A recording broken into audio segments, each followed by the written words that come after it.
There you go. All right. Recording in progress. And then how do you have a way of distributing it afterwards?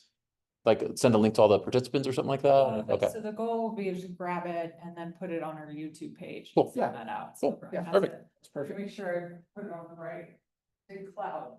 Yeah.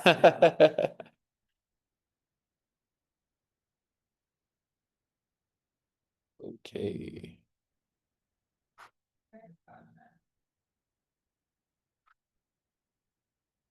Got 14 people in here. Nobody wants to be in person, huh? Where's it? Most people not being in. Oh, good. Okay. They'll probably be, and just so you know, that clock ain't right. Oh yeah, I got it here. It's a nice looking clock. It's not very accurate, Yeah. but it's a nice looking clock. It's a little off. It's a little off.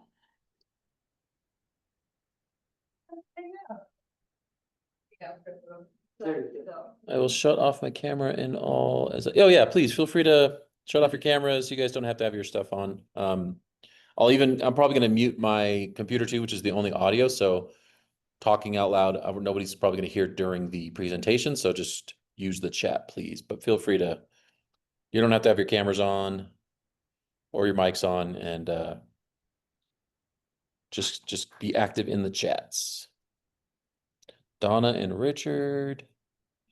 Balanced book taxes. Roy Hesmer. Cool. A lot of people coming in. Yeah, and I won't have the chat up actively because I'll have my presentation up, but Kate's here and she'll probably collect the kind of questions and ask at the appropriate times. I'm pretty open as far as I'm presenting because I can sort of be like a train, just keep running. So if you get a good question, feel free to interrupt. That's going to go for anybody that might show up too, that they can just interrupt and ask a question if it's applicable or whatever. It's fine. You're not going to throw me off. So yeah, keep them coming in the chat room just to make sure that you get them out there, and then Kate can chime in and hit me up. When we start recording, do you want to be able to see the screen? Do you want me to turn it around so I'm not in frame and so I can easily monitor it? Whatever you want to do, whatever works for you. You don't have. Well, this is your recording, so I'm asking you. No, because I'm going to cut it so you can only. I mean, it's going to be like vertical video when I do the chopping and stuff, and even if I go to YouTube, I mean, it's just me sitting here, so it's not all that interesting. Okay. So I was just telling. I also just don't want to risk interfering with the face tracking. So like if I'm over here, it might pull from my face. Oh, sure. Oh, no, you had it framed pretty good to where like you're not going to see you much at all, but however you want to handle it, I'll leave that up to you as long as the video looks like what we were looking at. Whatever makes it easiest for you to monitor that. Yeah, I think just flip it. Okay. In that case. As long as you're okay with not seeing it. No, that's fine with me.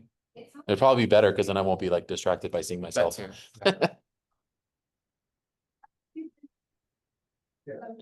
Note taker Richard is requesting. Oh, someone else uses Fireflies. I use Fireflies too.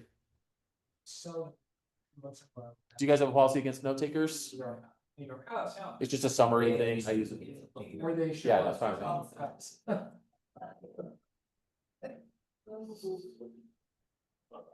Yeah, I like Fireflies. It's great for afterwards. It gives you all the... Yeah, this isn't like proprietary information. It's just I have it. I'm sharing it. People can probably do a lot of Googling afterwards and get a lot more info out of it, but it'll be a good start. It's 4:01 by our clock here, but I think you want to get started? Or you want to just wait until we get some more? Okay, give me a few minutes. No problem.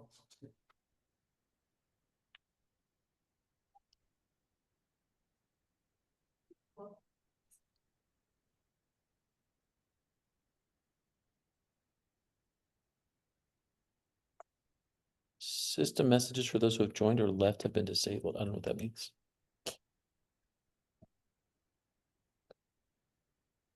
I have a question about someone asking if they can have access to the PowerPoint when we're done. Yeah, that should be fine. Yeah, I can export like a PDF or something like that, and then just everybody can have it. Yeah.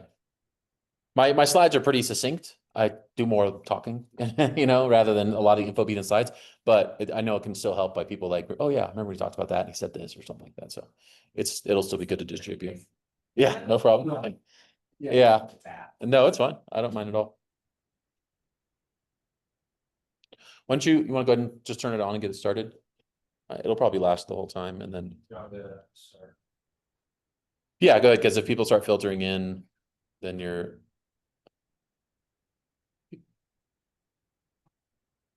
already sitting down.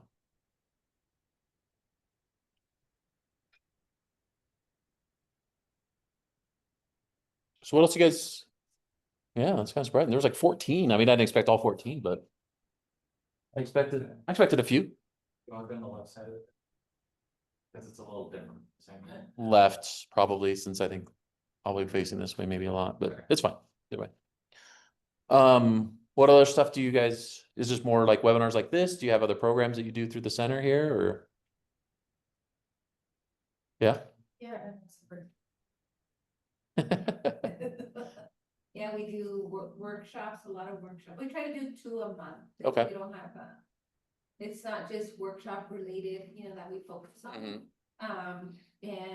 we have a big Latin community, you know, Latinos are known to be the #1 entrepreneurs, so we try to help do everything in English and Spanish. Okay.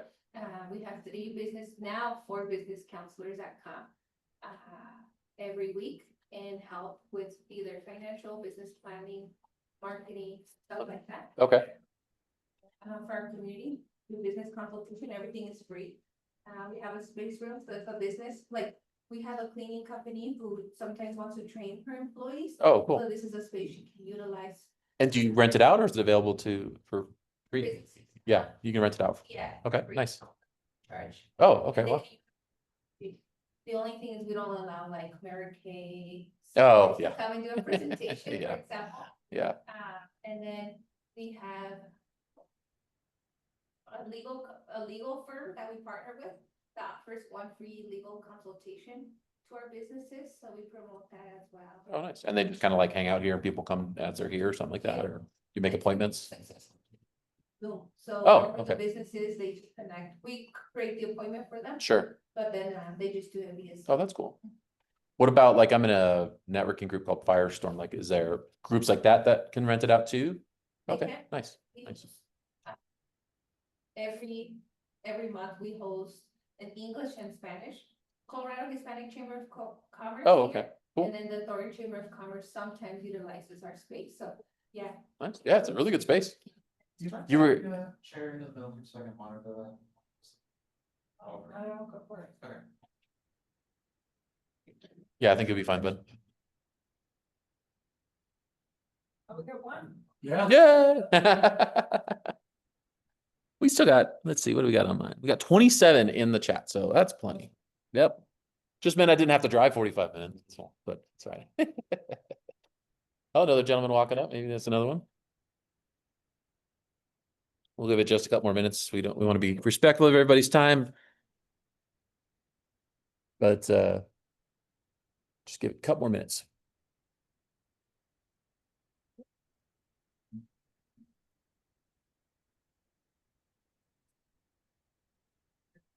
Hello. So, you know what the chat can start doing, if you own a business right now, or you're starting a business, go ahead and put the name of your business and what you do very shortly. You know, are you in, she mentioned a housekeeping business. Are you retail? Are you a restaurant? Something like that. And we can kind of start getting a little bit of a survey there in the chat room. Service-based, anything like that. Hi, I'm Jason. Mia, nice to meet you. What's your business? Food? Oh, okay. Do you have like a catering restaurant? What do you do? Yeah, just, I start off small. Okay, 'cause sure. I'm new, Yeah, sure. And I don't wanna jump like a couple step ahead of me, cause Yeah. I don't know what really out there. So I wanna take a small step at a time. Okay, okay, cool. Just making like kind of orders. So, Oh, there we go. thinking about selling during special events first. Nice. Yeah. Yeah, for sure. Cool. Are you here in the Thornton area or Thornton? Yeah. Got it. Yeah.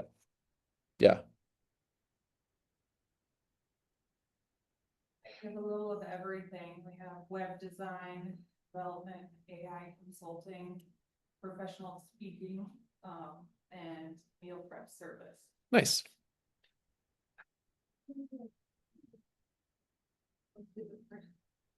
Hey, how you doing? Hello. Sit anywhere? Yeah, sit anywhere. Yep. There's, I think she just mentioned there's water and a notebook over there if you want to grab something. And we'll get started here in just a minute. Balanced book taxes, nonprofit, coaching and consulting. Nice. Oh, I know. All right. Ready? Yeah, let's go ahead and get going. We got a couple of attendees here in person. I'm good to go. And so you guys know we have about 27 on the Zoom call too. So if you ask a question, I might just repeat it so that people on the Zoom cannot hear everything. But Mike is going to do a quick intro and about SCORE and what we're doing, and then we'll get started. All right, well, good afternoon. Thanks, everybody, for joining. This is a webinar, a two-part webinar on marketing. And we're lucky to have Jason D'Armond lead us through this effort. Before we get started, a couple of things that I wanted to mention. One was thanks to the Thornton Alliance Assistance Center. We are partners with them, and they have a wonderful facility here, allowing us an opportunity to share this information and provide workshops. The Assistance Center provides things like consulting, networking events, workshops like this one, as well as offering grants and financial assistance to small businesses throughout the city of Thornton. So thanks very much for having us. A little bit about SCORE. SCORE is a volunteer organization partially funded through the Small Business Administration. We have about 10,000 volunteers, primarily mentors around the country. Our focus is small business mentoring and workshops like this one. All of the services that we provide are free, and you can find a mentor if you're looking for one at score.org/find a mentor. It's a great service, and if you're just starting your business or if you've been in a business for a while, it's always nice to have somebody to talk with about what's going on in your business or plans that you have. So we have seasoned mentors that can help a lot with the things that you might be facing as a small business owner. We're lucky today to have Jason with us. Jason is a marketing leader with over 15 years of experience helping brands grow and stand out in their industries. He's worked in B2B and B2C markets and helps business create strategies that not only look great, but deliver great results. Jason's expertise covers social media, content, influencing marketing, email marketing, inbound strategies, and e-commerce. And with that introduction, I'm going to turn it over to you, Jason. And thanks so much. Awesome. Thank you. Appreciate it.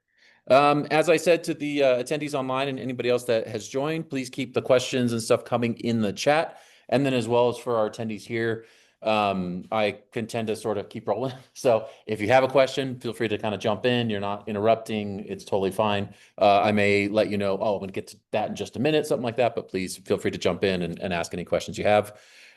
Today, as this says, we're going to be talking about the marketing mix. So the presentation that said finding your target market and reaching them, we're going to get to those parts of that, but initially we want to talk about the marketing mix. It's kind of what do you do once you have your target market? So it's going to set some foundations of what are some aspects of marketing, you know, what really is marketing, because a lot of people think it's just the promotion side of stuff. And then next week, and we might touch on some of it this week, but next week we'll be getting into really a lot of meat on your target market. It's more than just your target consumer. It's the whole market you're doing business in. So that's a really key thing to understand. But before we answer a lot of those questions about your target market, we need to understand what some of our objectives are in reaching your target market, why you're marketing to them, why you're, you know, what you're doing. So So today we'll be talking about marketing mix. And I'm sorry, we met Mia, who's in making food, right? Food services and stuff. And what's your business? So my name's Bryson, screen printing and embroidery. Oh, nice. All right, cool. I actually just met a sales consultant that's working with a company that sells screen printing supplies and stuff like that. And he was talking about them like, I can't believe they're that big, but he's got some proprietary stuff. So cool. Do you have a business here in the area or where you're out of? Over by Douglas County area. Okay. That is one. Nice, nice. All right, good to know. And okay, and then you're just getting started, right, Mia? You were saying? Yeah, so since I only plan on selling food during special events, so the first event that I will be selling will be the end of June, Okay, and I'm working on it. I got everything in process. nice, nice. A certain type of food, or are you going to be catering per event, or what's? I'm thinking about catering too, but. I mean, but like, are you making food specific more to the event, or are you going to have your own sort of menu you always have? Nice, nice. All right. Specialties. Yeah. And anybody else in the chat, if you want to drop in, I see some businesses here, but is anybody here in the chat not yet started a business, looking to start a business, or just has an idea, or just gearing up? If you want to, you can drop that in there, and then we can sort of talk about some specifics if there's a lot of need for that. But we are talking about the marketing mix. So this is one of those, you actually always got to start a presentation out with the definition, right? What is marketing? And I don't think a lot of people really understand what marketing is. As I said, a lot of people think it's the promotion of your product. Everybody loves the promotion, posting on social media or going to events, stuff like that. But there's a management and leadership guru named Peter Drucker, and he has said that the aim of marketing is to know and understand the customer so well that the product or service fits them and sells itself.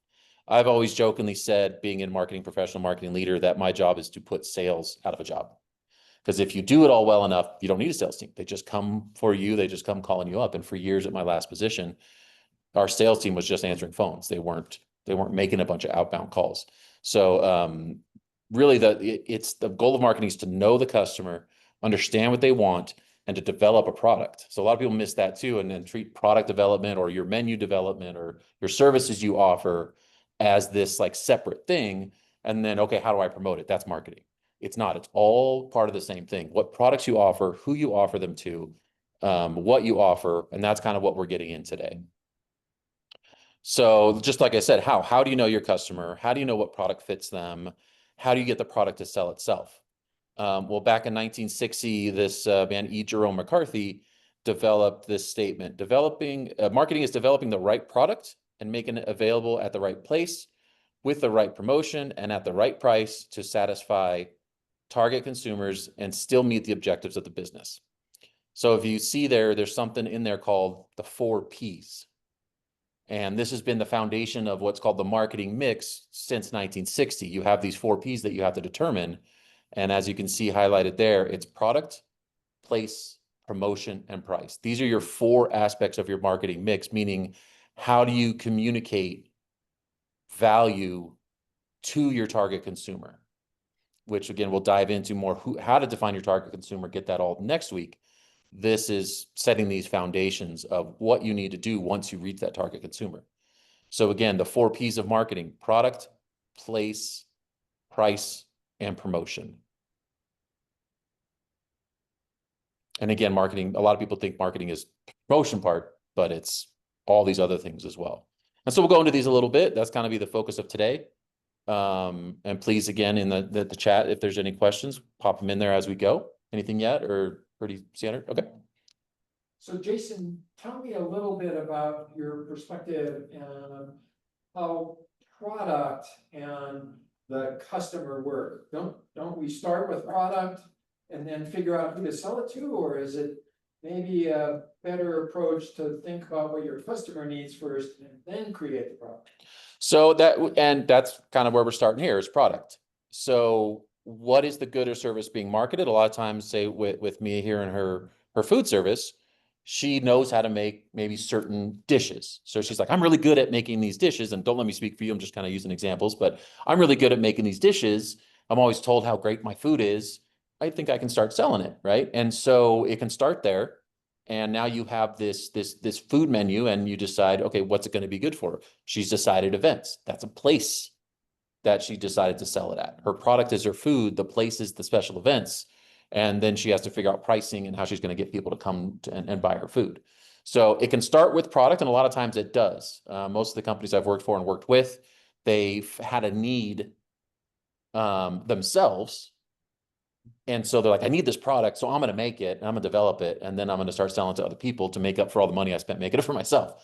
So that's where you get into a little chicken and egg, because it's like, oh, wait, they were a consumer, they had that need, then they made the product. So it's a little bit chicken and egg, and so you kind of have to define them relatively closely. You may start with something that you're just good at, but then you're trying to find someone to sell that to, but then that's where you have to be open, and on the product, it should fill a need or solve a problem.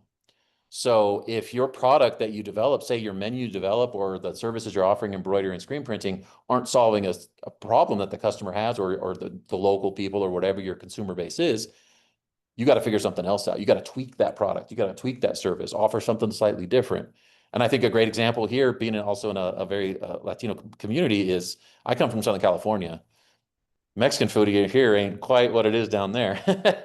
Yet there's a high Latino population. So my assumption there is that they've tweaked their menus to fit a lot of the palates of people that already live out here, right? So that's a very good example of that. You know, this Mexican food has in Southern California and along through the South has a certain flavor and certain things.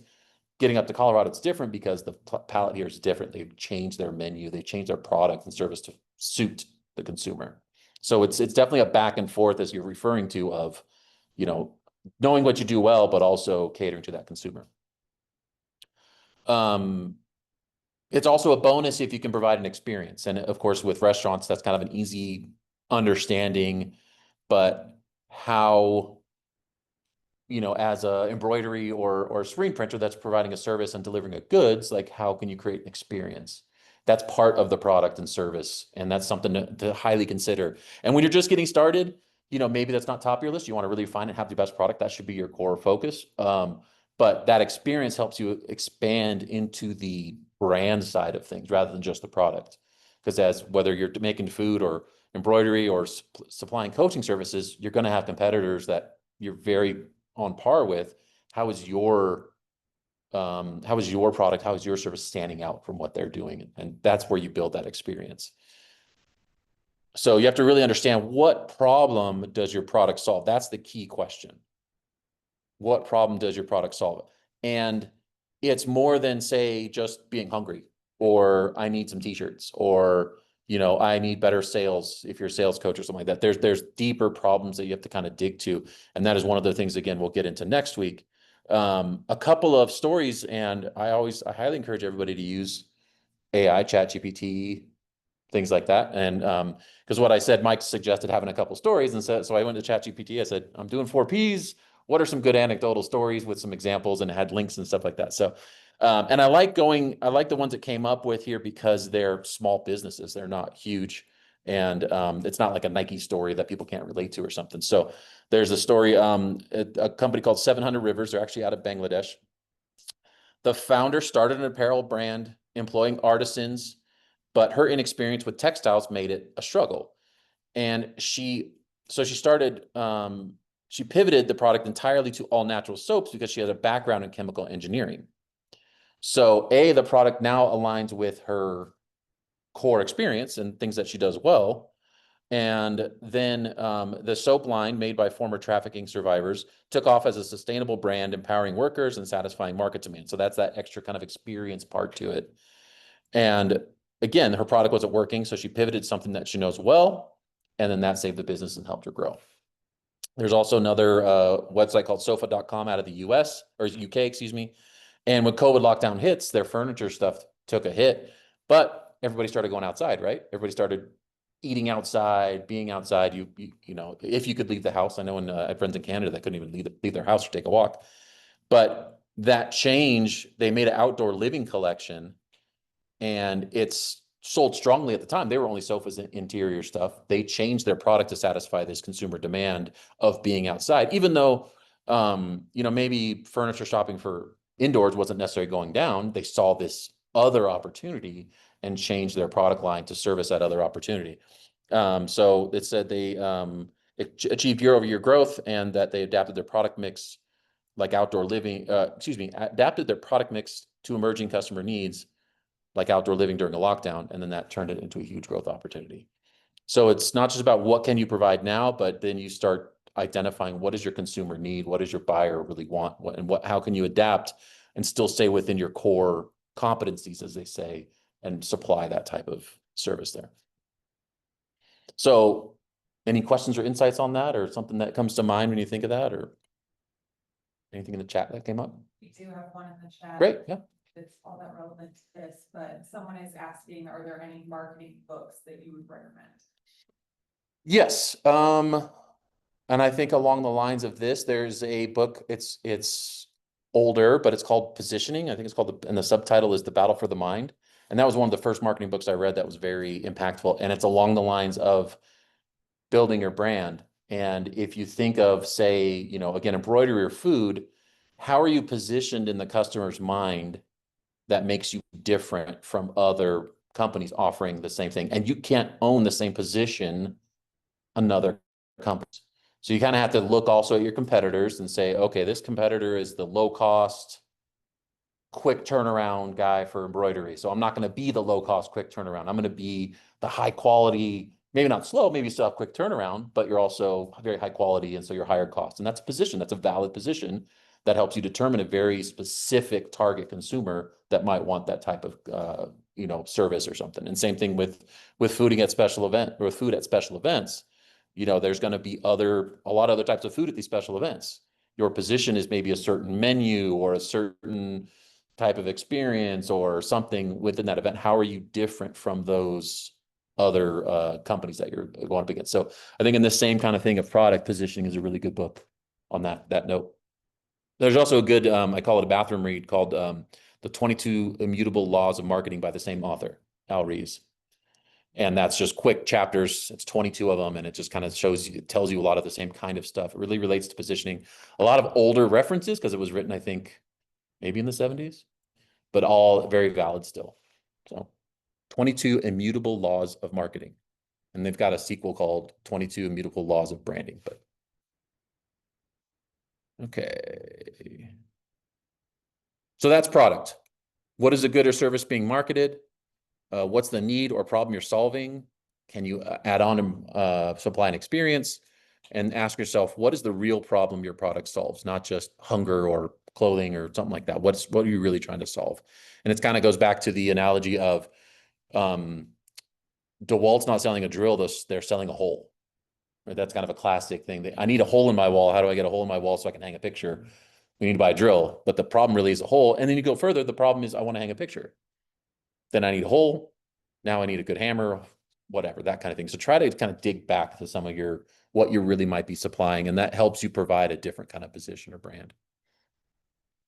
Place. Place is a big one. I don't think a lot of people think about or really hold themselves accountable to, because they just try to think, especially when you're new, you just want to sell everywhere you can. You want to be everywhere you can. You want to reach as many people as possible. But places, what channels will you use to sell? And channels refer to sales or marketing channels, like e-commerce is a channel. Retail is a channel. If you're going to sell a clothing or apparel, you want to sell through a clothing store. You don't have your own store. Selling through that store is a place you're selling. Again, you can sell maybe at special events or, can't even think of it. I'm blanking all of a sudden. Farmers markets or markets that pop up on the weekends. You can have a little booth there and sell there. Everything about, like, where are you selling? Where can a consumer come to buy your goods? That's the place in this sense. It connects you with your target consumer. Your place really should relate to your target consumer and who they are and where are they shopping. So if you're supplying a certain type of good, your target consumer is shopping in certain areas. You want to be in those places they're shopping. The company I used to work at, we made aftermarket parts for off-road vehicles. And I used to avoid, like, wanting to be on Amazon or eBay. And the CEO a long time ago said, are your customers shopping there? And I was like, yeah, well, then you need to be there. And you just need to be able to try to control that the best you can, because Amazon, eBay can get out of control with, you know, knockoffs and things like that. But the core idea was, is your target consumer shopping there? yes, then that's where you need to be in some capacity. Maybe you sell through a reseller to be there. So like Amazon, we can sell to a shop that then sells on Amazon, something like that. But we want to make sure we're on Amazon to meet our consumer demand. And on that note, I always have said to my sales reps and people I've worked with, who you sell through is just as important as what you sell. Because that shop, say again, you're selling, you know, or the special event you go to sell your food, that should be representative and complement your brand. It's not always going to be this one-to-one match, but like if you have a surfwear clothing brand, you want to be in a surf shop. You don't necessarily want to be in, you know, an urban wear shop or something like that. Like it's got to be where your consumers are going, but it also, there's lots of different types of surf shops. In my instance, there's lots of different types of off-road shops that do different types of builds and different types of cars. We want to be in the ones that reflect our brand. So we want to be a little picky about where our product's going. So it can accentuate our brand and complement our brand and tell the story that we're trying to tell. So the question comes there, where are you going to sell your product? A couple of examples, Glossier, I'm assuming because it's a beauty brand. So it's not Glossier, it's Glossier probably. It's a direct-to-consumer beauty startup. They moved from online only into brick and mortar. Its first pop-up in London drew over 10,000 visitors in a week, and its New York showroom outperformed even Apple stores on revenue per square foot, which Apple is always the benchmark for revenue per square foot. Now they have 11 permanent shops, and they're valued at over $1 billion.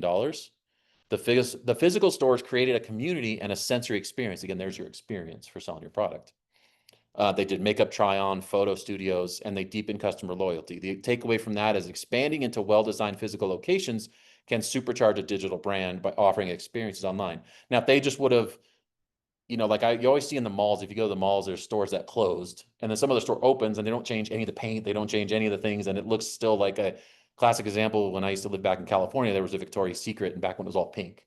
And then some other store moved in there and it was all pink still. Like it still looked like a Victoria's Secret, right? So if this beauty brand would have just moved into a other shop and not redone it, not created an experience, the place they sold, it wouldn't have connected with their brand message very well. It wouldn't have gone off as well. So that place and what they built as that place was very, very important.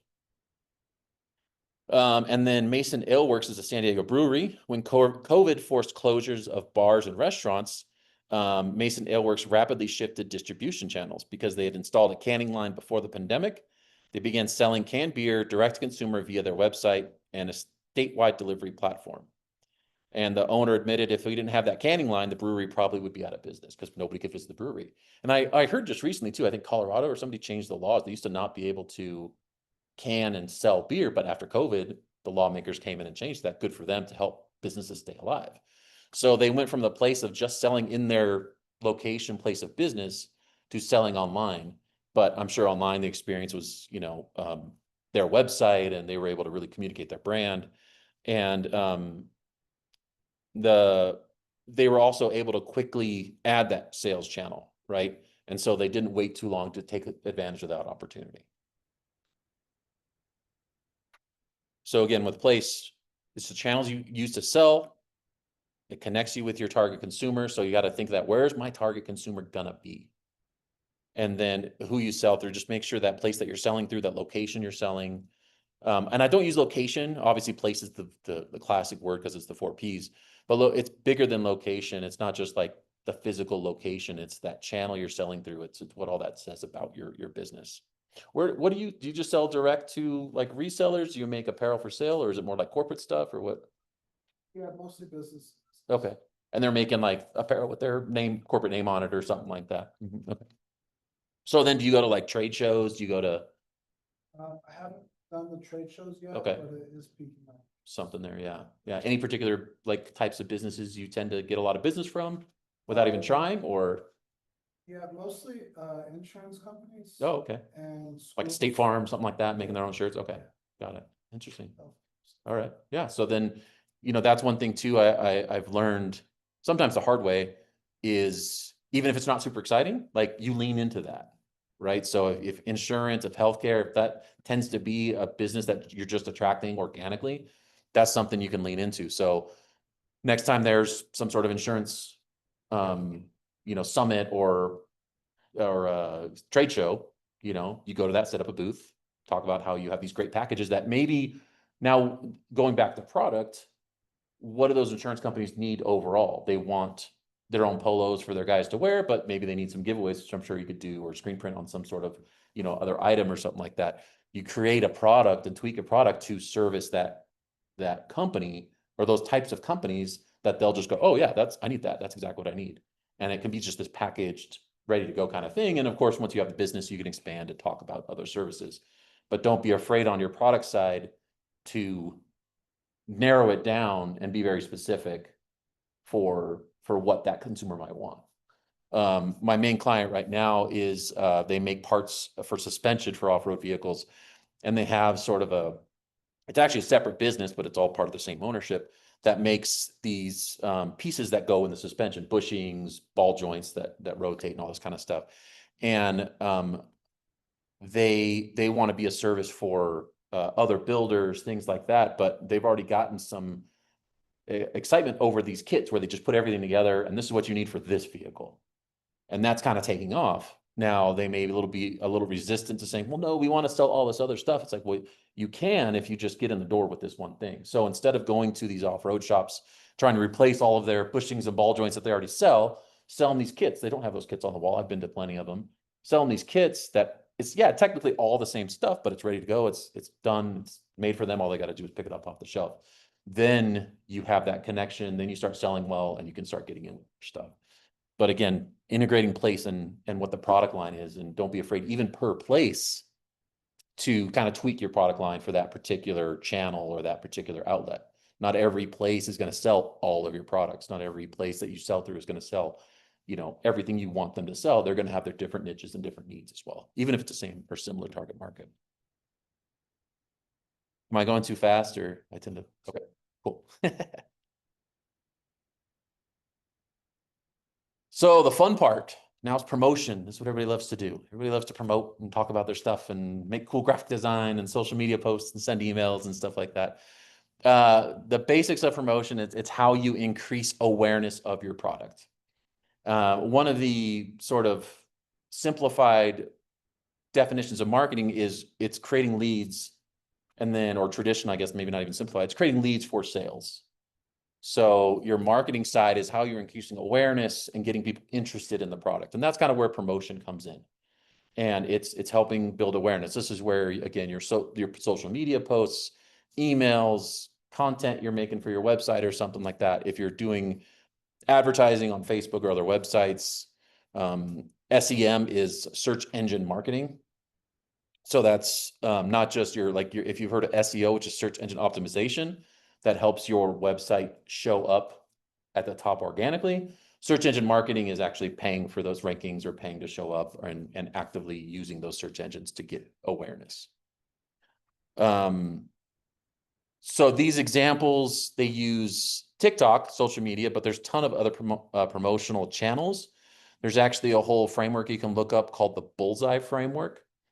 And that helps you pull from, I think it's 22 different types of channels between, again, social media, email, maybe even influencer marketing, using salespeople, but all these different 22, you pick like 6 and you focus on those. And then whatever the top 3 out of that, you focus on that. And it's all trial and error and stuff like that. But look up the Bullseye Framework, just Google it. There's plenty of articles out there. And that kind of helps you see, okay, these are all of the different options I might have.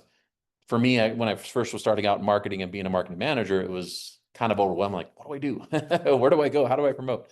And I found that, and it can be very helpful to at least get some ideas and focus on certain channels for marketing and building awareness.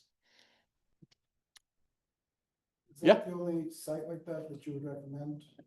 I mean, no, there's plenty of different marketing channels. It's just a good kind of framework to use because it lists like these 20 something channels, these 20 something things that you can use. And then it kind of gives you a breakdown of what each one of them is. And then you can, select 6 that might be good for you, right? Because influencer marketing probably wouldn't work for you right now. So you're going to narrow down and pick a few that might work for you and then try and work on those and then see out of those 6, see what 3 might work. And then, so it's not necessarily one website. I think it was written by it was a study or a certain book that was written a while back that then you'll just be able to find as articles almost anywhere if you search Bullseye Framework. and might have to tag on marketing or something like that. But it's just a good, again, framework to help you get an idea of where you can go, what you can do, and then you can kind of play with it from there. The couple of examples I have here, Candy Funhouse. It's a small candy store. It took its promotion viral via TikTok. It moved its local shop online, so they stopped selling in a certain place and changed to just e-commerce. And it posted fun videos of packing colorful candy orders. And then one early video went viral, earning 30,000 followers overnight. The Candy Funhouse boasts 2.7 million TikTok followers now, and the company says TikTok significantly boosted its traffic, sales, and brand awareness. So social media is critical now. It's kind of been funny, the few people that I've mentored so far through SCORE, they've all almost in their onboarding thing have said, like, I'm not going to do social media. It doesn't work for me. And then we have a conversation and they're just not doing the right things. And I give them a lot of ideas and things to work on. One of the key things to understand about social media as a promotion channel now is that it's what's called interest-based. It used to be you have to get followers. It's kind of like email marketing. If you've done any kind of email marketing, or if you're on any, almost everybody here is probably on some sort of email marketing list. You give them your email, then they start communicating with you. And social media used to be similar to where you start following an account, and then that's how you see what the account's posting. Now, since TikTok changed the game, almost every single social media platform is all interest-based. If you notice, as you're scrolling reels or scrolling through, more than half of them, I did just a quick little breakdown of my feed. More than half were accounts that I don't even follow, but it was suggested based on stuff I've looked at in the past. So as a business, if you're promoting via social media, you can have no followers at all and make a great video and get thousands of views. You don't have to go through trying to get followers. Never buy followers. There's all these click farms that'll try to sell you follow. You don't have to bother with any of that. The creative, the content you're making is the key now. So if you're cooking and making food, especially if you haven't done your first event yet, start making content about cooking dishes. Oh, I'm gonna serve this at this event at the end of June. You'll be able to buy this at this event at the end of June. You can start doing that now, and then just make it for friends and family, and them going, oh, this is amazing. This is so. Just make content like that. And then you're always dropping, hey, if you want to try this, be at this event at the end of June. What's the event that you're going to go to? Do you know? Is it like a sporting event? Is it like okay, so it's a sporting event. So, and I've been to plenty of, like, out in LA or San Diego, and there's like carts outside and they're serving food. Is that what you're going to do? Or you're going to have like a truck? What was your plan? Oh, just gonna set up a tent. A tent. Yeah. Yeah. So have a tent and have your food. Great. So if you kind of know where you're going to be and what you're going to do, just, you can keep posting this food that you're making, how delicious it looks, how good it looks. Be just yourself and be organic about it and serve it to people, and maybe even go out to your local corner and make a bunch and give it away at first, and just to get people's input. Yeah, good. So I was just gonna say, my wife is a ceramic artist, Mhm. and she would sell lots of her stuff in markets and fairs and so on. And she started a video series on just making the pieces that she would sell. And she'd post them on social media. And what she found was people would reach out to her and ask, do you give lessons on how to make these pieces? And her business has switched from 100% making stuff to about 40% making stuff and 60% Showing classes. See, that's great. That's a great switch of product too. Yeah. Yeah.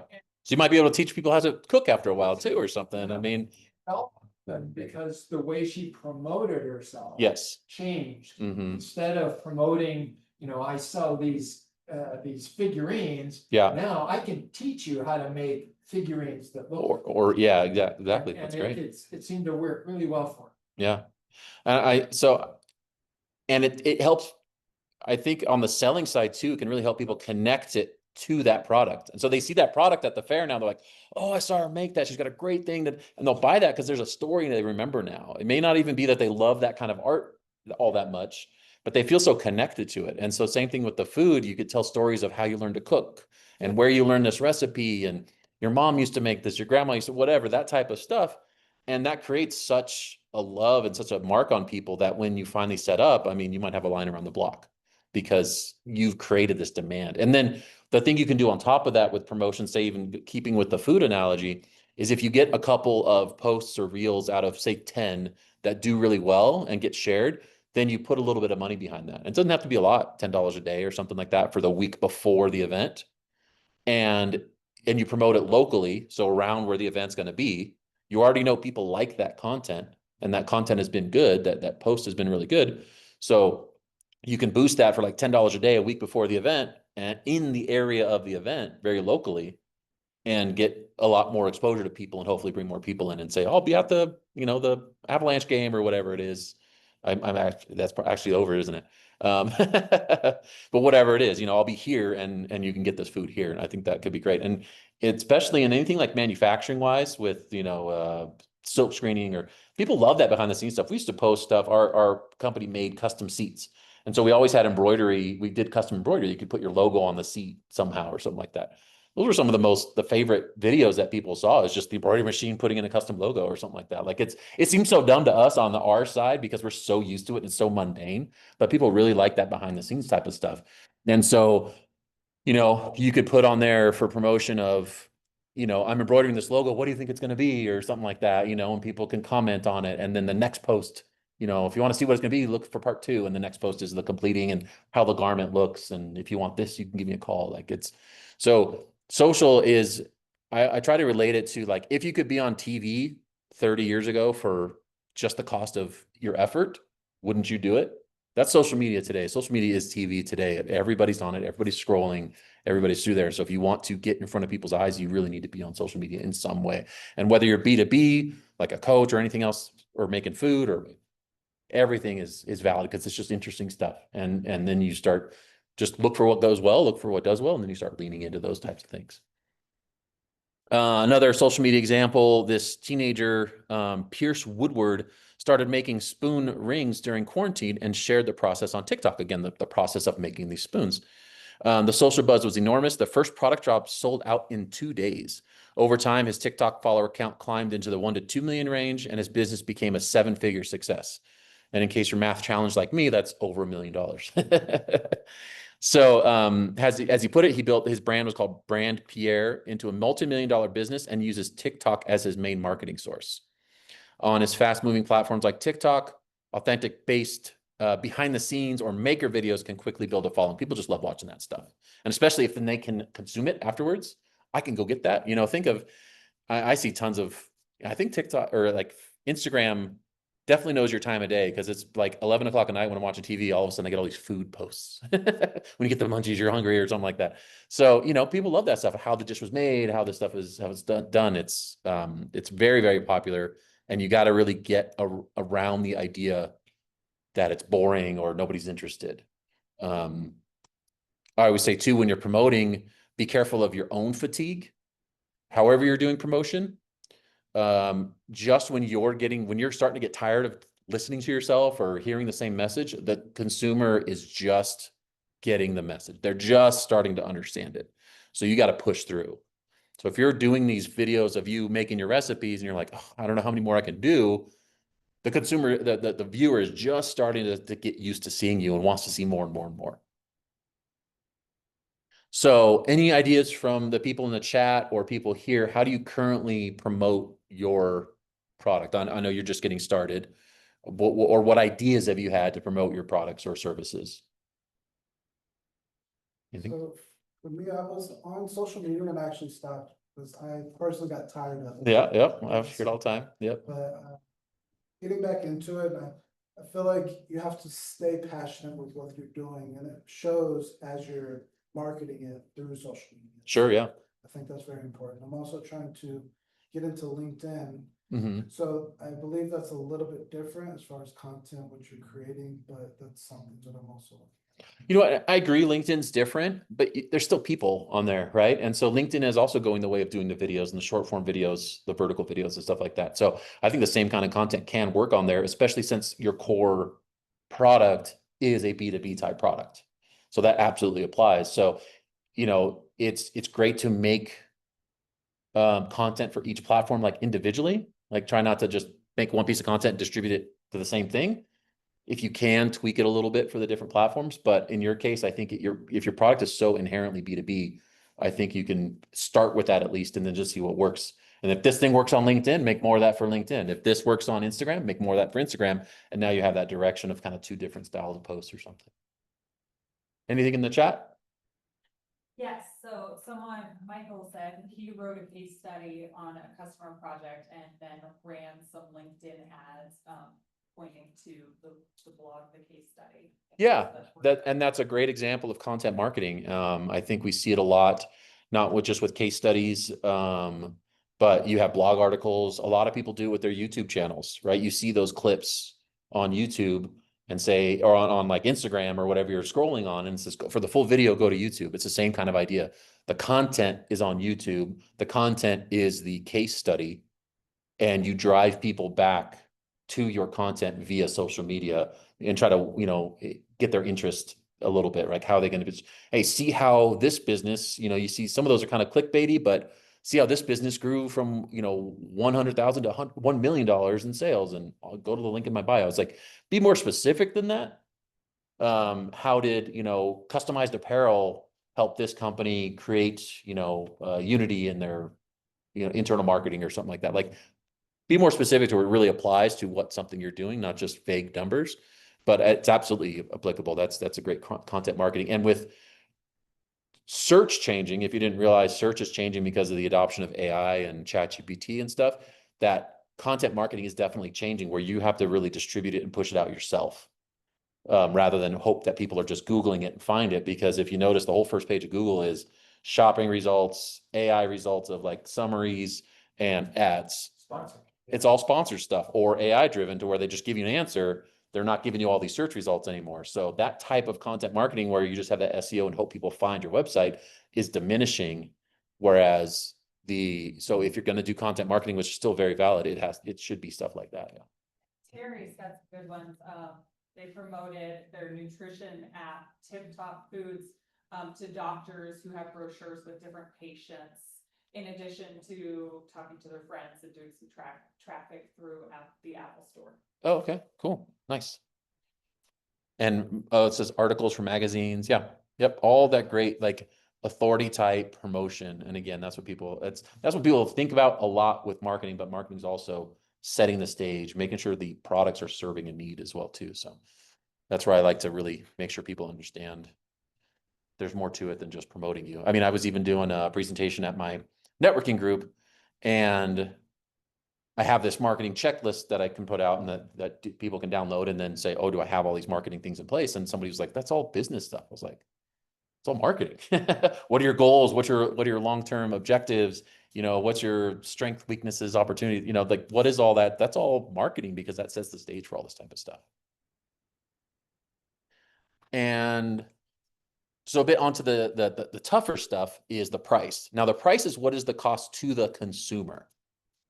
So sometimes especially when you get into B2B, it's you can misappropriate the price as the cost to, say, the reseller, right? So if you sell a product through a reseller, you sort of focus on that. But the price is what that determined price is to the end consumer, the end user. So in your case, it's the business. It is the business. They're consuming it. They're distributing it, whatever. But if they're reselling it, you have to be conscious of what's that final price, and is that going to make sense? Because, you know, especially when you go through a lot of custom embroidery, if you're not ordering in bulk, you know, a polo's $50 or whatever. It's like, you're not gonna be able to resell that and you're not gonna be able to sell the polo necessarily for $100 unless you have a great brand.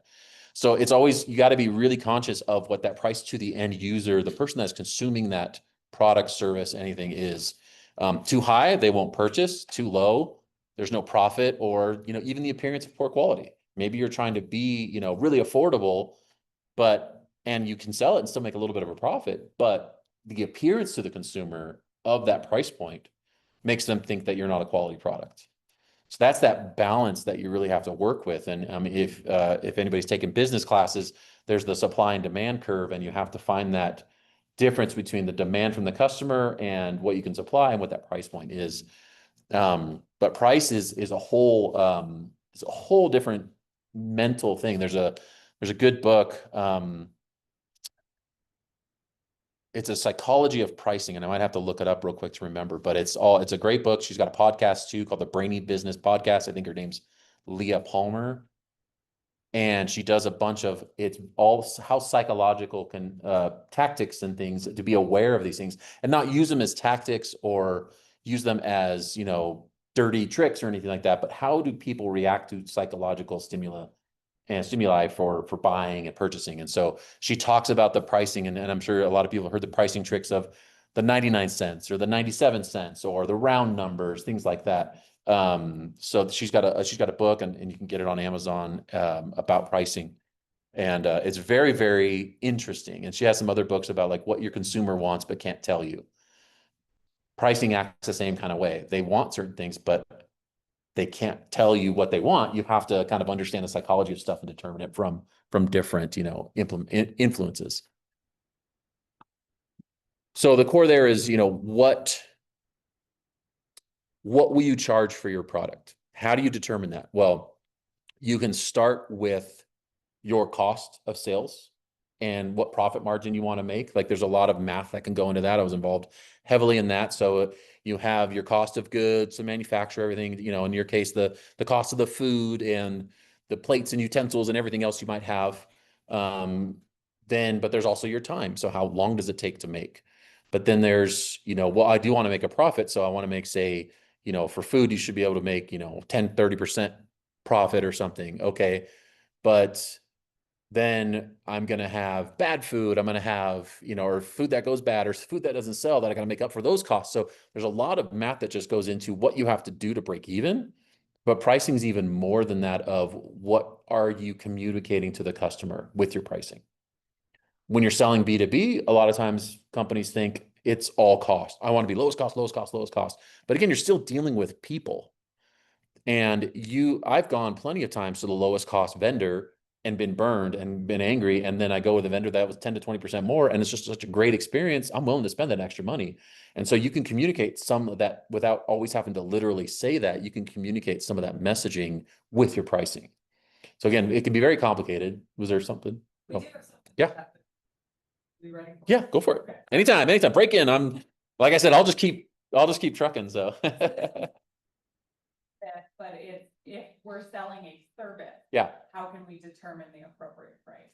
So that's a good one. I read a book a while back, and it was when I was a graphic designer before my marketing days, which is marketing also, but it was like the Designer's Guide to Marketing and Pricing or something. But what I learned from that is you have to you build your service-based pricing kind of as an overall business. And if it's just you, like it's me right now, like I'm a marketing fractional CMO, they call it, right? So I'll come in and I'll do marketing for a company. It's how much do I want to make in a year? And I'm an employee, even though I might not write myself a paycheck every 2 weeks or something like that. I'm an employee. So how much do I want to make? Okay. So, and then how much profit do I want to go to the company so I can then invest back in the company or, you know, buy new equipment or buy new software?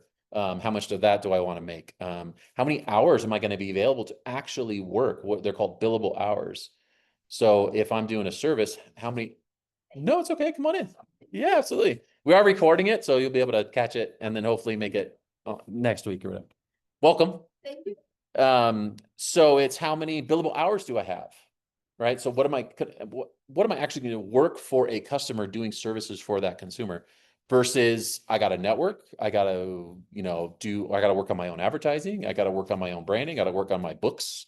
I got to do all those business admin functions too. So I have to add up. So then your billable hours are, say, you know, with a service, I would start at 50%. So say you could work 40 hours a week, 2,000 hours a year, basically. I would start off that your billable hours are in the range of 1,000 hours a year, 20 hours a week, possibly. And that's probably on the high side, even for someone that's self-employed. So you can only work 20 hours a week to make 50 grand a year, whatever that goal might be for the year. That means you have to charge a certain base amount for those billable hours again, but then you got to work in all the business costs, things like that too. So there's a lot of math that can go into it, but I would start there of understanding your billable hours, how much you want to make a year, and what are your business costs. And you can just ballpark everything to start and go from there. That's kind of how I handle service stuff. And having basically run a business and been part of a business for 10 years, I have a little more insight, but it's I can definitely overcomplicate things myself. I've been using So before, I've been open before, AI was in service, so. Yeah, AI really helps. Use ChatGPT, man. Yeah, I was doing all of that legwork Yeah. myself. I recently just went in and started using chat to kind of have conversations with, you know, how much I want to make throughout the year. Sure. Pricing. Yep. It's a really great tool. Yeah, use it for sure. And because it's the great thing about AI, ChatGPT, Claude, whatever you want to use, it can spit out spreadsheets for you too. And so you can have a conversation with it and then say, can you give me a spreadsheet in order to calculate my billable hours every year and this cost, and it'll spit one out. And then, yeah, you probably have to tweak it a little bit, but oh, it's great, man. I love it. I mean, I have a new client I should be onboarding next week, and I don't want to miss anything. And I've used it so much for my services, all this kind of stuff, that it knows all the other chats I've done. And I just told it, hey, give me an onboarding plan to make sure I cover all my bases. And that's basically all I asked it. And it was great. It was like 99% accurate. I was pretty stoked on it. But you know, it's a good point also in your business. Like obviously you want to make money for yourself, even though you own the business has to make money. You can say you might have employees and cost of goods and all this kind of stuff, but you know, you supply a service too. You're helping people pick out what they should get for the apparel. Oh, get this polo, not that one. This one tends to, you know, shrink up too much. Get this one. Like you're supplying all those services. That's value supplied to the consumer. So there is things that you can add on, or, you know, a way you can charge that implies that as far as the price goes. Are we going till 5 or 5:30? Typically we wind up a little after 5. Oh, that's right. Perfect. Oh, no, we're right on schedule then. So then a couple of examples here. This company Tetra, there's a software as a service. If you see this term SaaS, it's software as a service. It's like Asana or QuickBooks or something like QuickBooks Online, a software as a service. Knowledge-based startup Tetra moved from a limited free trial to a true freemium pricing model, meaning you can use the platform for free, certain levels of it, and then if you want more, then you have to pay for it, right? That's the freemium kind of pricing model. Free to premium is like the shorthand there. They let anyone sign up for free without a time limit. After they switched from going to free trial where it's limited and they get shut out, they went to this freemium. After that, their signups roughly doubled. And crucially, more free users converted. By year 2, the number of paid upgrades had tripled, more than making up the loss of upfront trial fees. Total recurring revenue eventually climbed despite an initial dip. The lesson is lowering the entry price, so offering some sort of free tier, some sort of, you know, free samples in food, or what kind of business do you have? You kind of came in late. We kind of shared that. Oh, really? Good. I was just looking at something where the company, you know, a school was like, no ChatGPT, no AI. It's like, instead of teaching them how to use it. Exactly. That's cool. All right. Nice. On ChatGPT, Yeah. so I'm teaching the kids to teach. I'm trying. Yeah, sure. Is that new? Have you been doing that for a while, or is that September. I know, I think, you know, AI's only been around since like last year in heavy use, so it's all new. Yeah. Well, that's cool. And so you work with parents or homeschoolers or communities? Yeah. The learning and the Really cool. Interesting. Okay.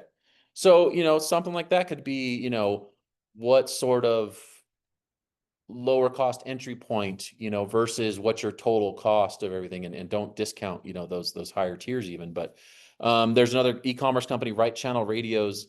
They is an online electronics retailer, tested a price increase on key products. And this is something that so many people are afraid of, is increasing their pricing just by a few bucks. I mean, at the last company I worked at, we made a certain accessory for 3 or 4 years at one price. We had to raise the price. Costs have grown up, all this kind of stuff. 3 or 4 years is pretty long to keep a consumer good at one price point. Oh, the mic set, I can turn the other one on. Thank you. Okay, how's that? Is that showing now? Check. I think that one was on. Well, we're ending up anyways. It's okay. It'll still have a mic on there. Even if, no, keep recording, because that still has a mic on it. No, that's fine. Yeah, that's only for external mics. Okay.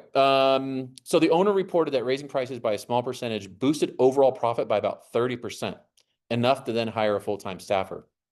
In other words, slightly higher prices with carefully targeted products grew the bottom line without chasing away customers. So don't necessarily be afraid of raising your prices either, or going higher. If you're really busy, like if you're like too busy, raise your prices. That'll make you more money, but slow you down a little bit. Like you have to find that balance, of course, or maybe you raise prices on a few services or a few products. the products that, in your case, maybe you don't like doing that much.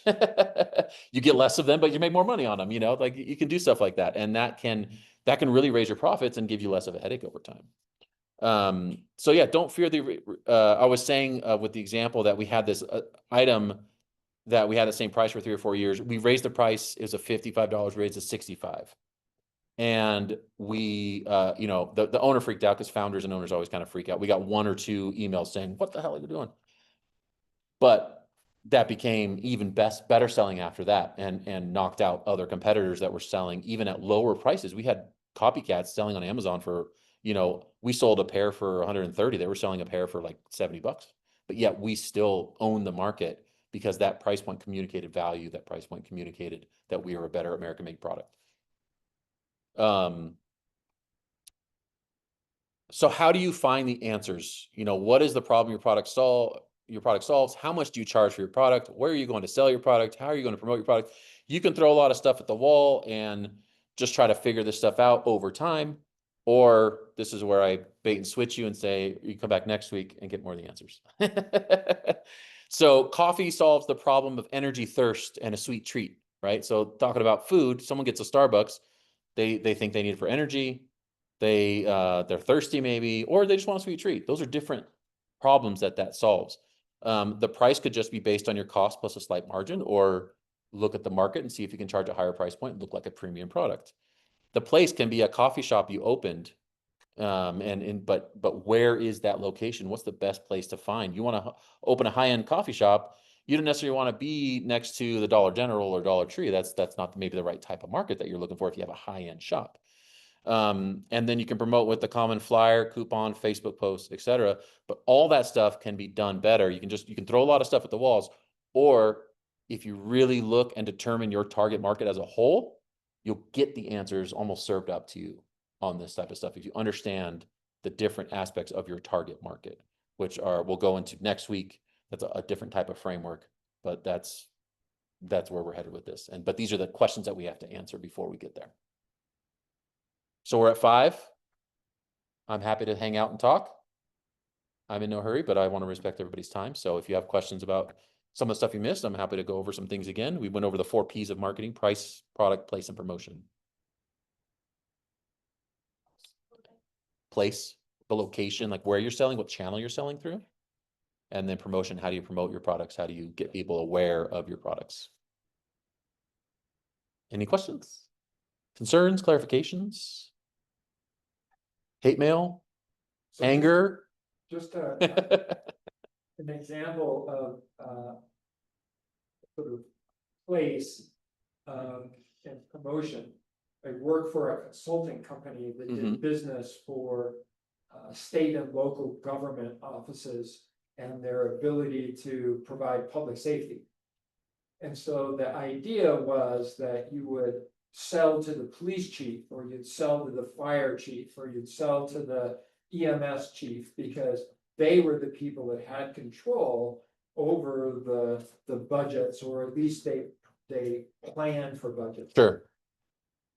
And as the company grew, what they found is that those people were good to know and good to have relationships with, but there were people within state and local government that offered leading edge thinking. They were big thinkers in state and local government. So they were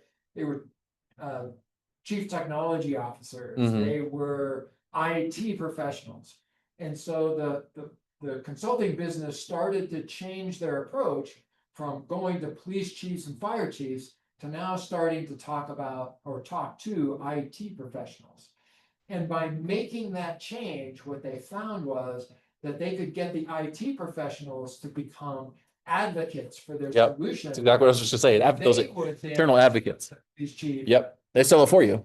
Exactly. Yep. So it turned the whole thing around to where instead of finding yourself struggling to sell to a police chief who was skeptical at best about technology, you sold to the technologist within the state and local government organization. So in that case, talking about this, your product didn't really change. That's right. It didn't change. But the place you marketed may have changed. Maybe you approached IT professionals like, come to this seminar about how to update your infrastructure. Yeah. Those guys would then come, Girl Scouts, whatever, they would come to those, and then you would speak to them, get them all riled up, then they would go back to their boss, their chief, and say, we got to get this. Exactly. And that change, and that's your promotional strategy too, is that changes that direction and gets you to where you want to go. Because in reality, those are the guys that are going to be consuming it ultimately, right? So that's where the difference is. Well, and the other piece of that is that you could go into an IT professional's office and tell them about what was changing with technology, where technology was going. Yeah, And you became a resource for them for their planning. Now, all of a sudden, not only were you offering them great products, but you were offering them education and insight into where technology was going. And you became a subject matter expert that they Yeah. could then call upon. and then they look really good in front of their boss, right? So that's one of the biggest things I learned B2B selling is that person you're selling to is a person. So while yes, you can sit there and assume that all companies want the lowest price, you really get through that person and make them look good to their boss. That's huge, because then they're going to value that relationship with you.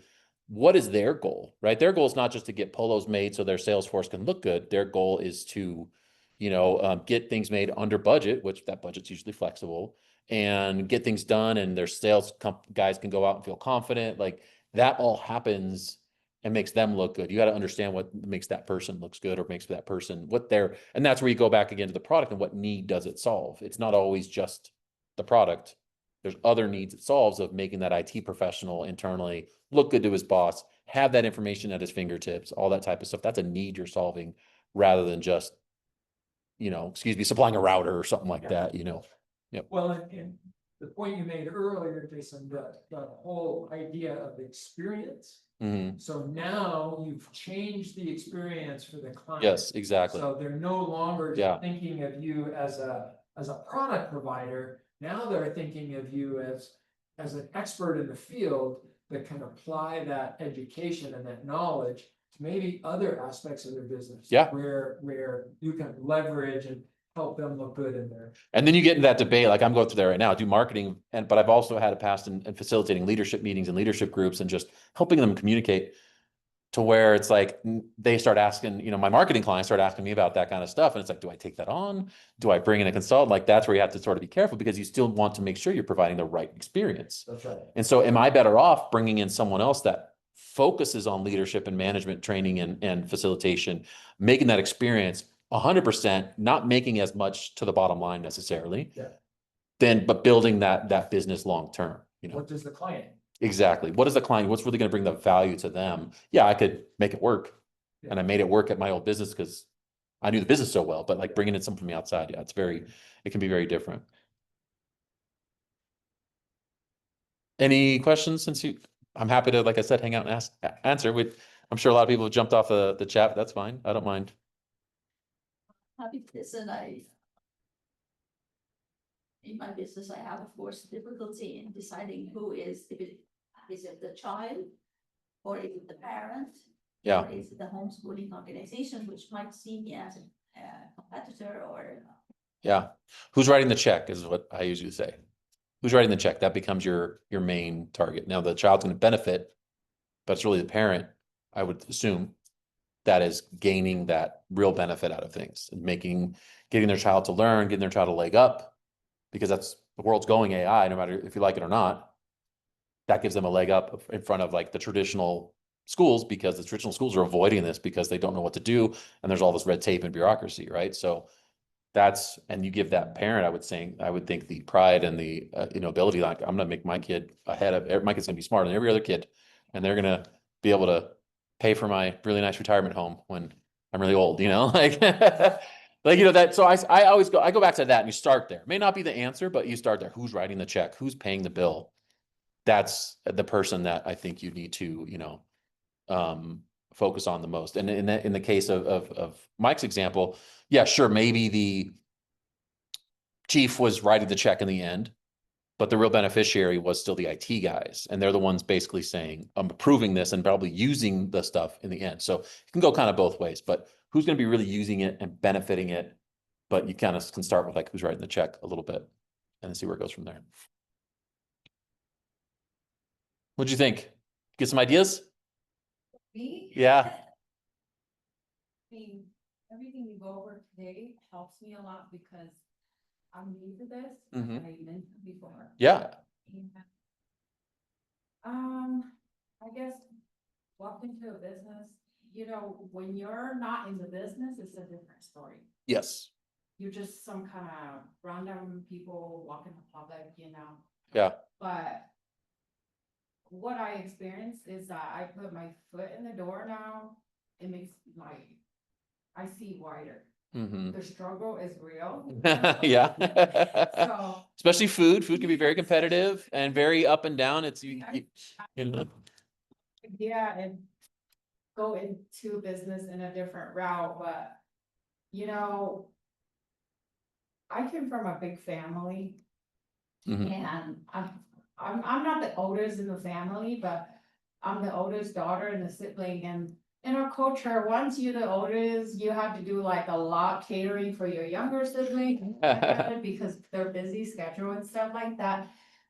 So I was born in Laos, Mhm. and then I came over here when I was 10 years old, Mhm. but that doesn't mean like I'm free yet, you know? Yeah. Yeah. You have those ties and that heritage. Absolutely. Well, and that you kind of started. That's a great story, especially if we're talking social media. You know, you don't have to sit there and talk about what you're cooking and how you're cooking it. Cook and tell that story, or do all the cooking and then record that voiceover and just put it over the cooking. Like, this recipe reminds me of my middle sibling. You know, I grew up in here. You know, like, just that can really create that passion upon. Yeah. And kids over here, they have freedom of eating food, right? Mhm. It's a luxury, not a necessity. Yeah. So my kids is like, you don't want Asian food, we want American food. Sure, yeah, okay? And yeah. So, anyway, long story, but making sure, I have my mindset on something like future. If this is something that it will help me successful, Mhm. I would probably open a business to the public selling Asian and American food. Sure, yeah. Yeah. Yeah. Yeah, yeah. I mean, there comes a point where you are trying to open people's eyes. I think, especially with food, again, it can be very trendy, it can be very different. So you sort of have to. So you want to make an impact and do something new, Yeah. but then you also have to make sure they like it, right? Or they caters to their taste, or that, you know, there's always going to be that balance. And I know purists, like, you know, I'm sure parents, grandparents, things like that can kind of be like, you're not doing it right. But the great line is, don't take advice from someone who hasn't done what you're trying to do.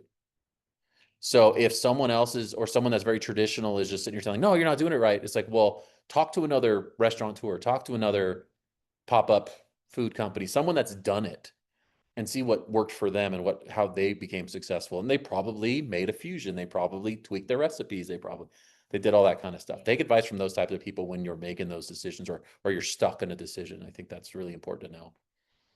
For category here, it's very important. I think to begin with a new business, like some of us out there, I think we land on the price, you know, financial problem. Yeah. It's our main focus right Yeah. now.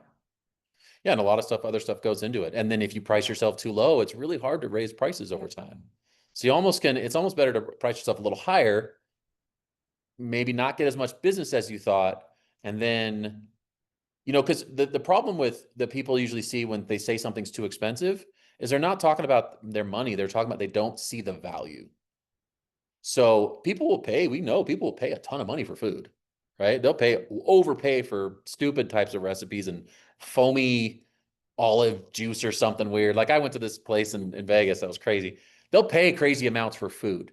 It's because they see some sort of value in paying that amount for it.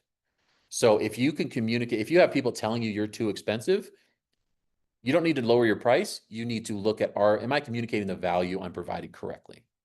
And then you can probably, if you work on that and maintain that and change that, then you'll stop getting complaints on price.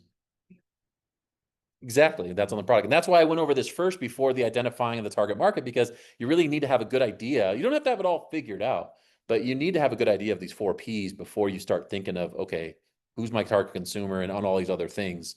And then they'll start affecting each other, right? You'll be back and forth, but you really kind of have to know this stuff and have an idea of what this is first.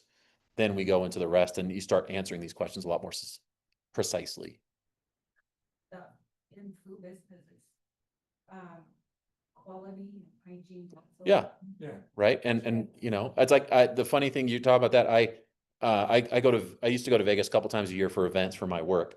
And somehow I started following this food truck that made this kind of Asian fusion food, and it looks so good. And all they did was show how they made their food and played it up and put it out. And I followed them. I liked almost every single reel I saw. And when next time I went to Vegas, I hunted them down because it's a food truck, so they're kind of here and there. And I waited, and they opened late. I got there, and I did not like the food. It was like, it looked like it was supposed to be crispy wontons. It was soggy. It was supposed to be, it looked like it was like that nice eel sauce, and it was like super salty. And so like the product is super important, you know, in that sense. Like, not, you know, people, I'm never going to go back there. I'm going to try something else. I'm always up for trying some new cool thing, but like that product is so key of making sure that, you know, as a startup business, that product's gotta be there. Then once you know you have that really good product, food or service or whatever you're doing, you could start working on that branding and working on the brand element of what's in the mind of the consumer about your product. But the product's gotta deliver for sure, whether it's food or whatever. They finally get it because they're gonna be hyped up and they're gonna want to do it. And then it's like, that wasn't what I expected, you know? I say human, we're hungry, right? Our mind just focus on food, but we want good food. But then when you walk up to like a restaurant or vendor, you see like beautiful picture, advertising. And then what do you get, right? Yeah. And people have come to accept that from like your McDonald's and stuff because it's so cheap or relatively inexpensive. I know those prices are rising too, but they kind of like, oh, they're okay with it, right? Okay, I know it's not going to look like the picture. I just burger, I'm fine. But when you're talking about more, you know, elaborate food, especially if it's cost more, yeah, it's got to look like the picture and got to taste like the picture looks too, right? I mean, that's a huge thing. So, yep. Yeah, we're all done. If you guys are, again, I'm happy to chat a little bit, but Question. yep. So. Thank you for coming. Worked in multiple companies and marketing. Mm-hmm. When you go into a company, what's like the first thing you look at? What's your aha moment to like really make the company go bigger? If they have their product figured out, like if they have a good product, most of the time they have a good solid product and they're just growing and like, I don't know what to do next. It's really defining, again, this next, not to keep leading into one, but next week is their target market. And the target market, again, is more than the consumer. It's target consumer is part of it, but it's also, and I'll lead into it. It's called the 5 C's. And off the top of my head, consumer, your company, which makes up your company, your competitors, the context. And I always, without it in front of me, I always mix this up. But so you have to understand all these aspects around the company. Consumer is the one that really pushes it all, right? The consumer is that top one, yes. But there's these other facets too below it. And the consumer determines everything because the consumer, it's where they shop, it's what they like, so if they don't have a really good target consumer or persona or ideal customer profile, that's always number one. And that's typically where they're sort of like, I don't know what to do next. It's because they don't have that defined, because that tells you almost exactly where to go next if you have that nicely defined. So know your target consumer. And there's a lot of aspects to that we'll talk about next week, but it's like, that's, you know, it can be general, it can be needs based, it can be demographic based, it can be psychographics based. There's a lot of ways to do it depending on your type of business, but that's what you really have to do first. That's what I usually see them not as defined. You know, that's hurting them. All right, how do you wrap up, Mike? That's it. I could keep talking, so. Thanks, everybody. Thanks for everyone online. Yep. Just remember, next week, we do the same thing next Tuesday. Yep. Jason will be here and he'll pick up the second half of the And it's make sure your pen's got plenty of ink. There's a lot to go over next week. This was originally one thing and Mike's like, that's way too long. So next week's going to be the real meat of stuff. And I'll try to go through it without You did great. without too much. Thank you. Thank you everybody online. Really appreciate you being here. My email, hope you grabbed it. If not, I'm sure you can email the center here, and they'll give you my SCORE email address, and you can sign up for mentoring. I'm happy to mentor and help. Yeah. Thank you.